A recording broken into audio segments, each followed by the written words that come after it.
1960, a mother woke up at midnight to her phone ringing. She hesitantly walked down the stairs and answered it, but there was only silence on the other end. And then after a few seconds, she heard a click in the dial tone. She was creeped out, but figured it was probably nothing, and decided to go back to bed. But just an hour later, she awoke once again to the sound of someone in her house. The only phone in the house was downstairs, but unfortunately, that seemed to be where the noises were coming from. Figuring that she had no other options, she turned the lights on and started to creep down the stairs, hoping to get to the phone and call the police. But before she could make it to the first floor, the light suddenly went out, and the noise seemed to stop. She bolted straight to the phone and picked up the receiver, just to realize that the phone line had been cut.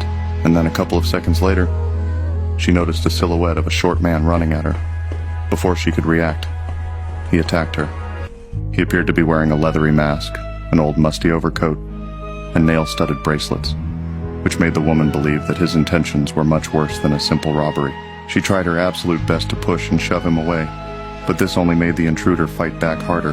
But in the midst of the struggle, they heard another set of footsteps coming down the stairs and briefly paused. Once the intruder realized it was the mother's 14-year-old daughter, he threw the mother to the side and chased the daughter back up the stairs.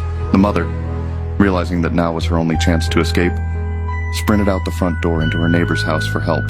When they returned, they found the daughter had been assaulted, but was fortunately still alive. However, the intruder appeared to be long gone. Once the police arrived, they told the mother that she had been attacked by what the locals called the Beast of Jersey. He continued his attacks all the way up until 1970, when he was caught running a red light. They searched his house and found plans for future victims, a shrine dedicated to the devil, and a small library based on dark magic. Edward Paisnell was ultimately sentenced to 30 years, but got out after 20 for good behavior.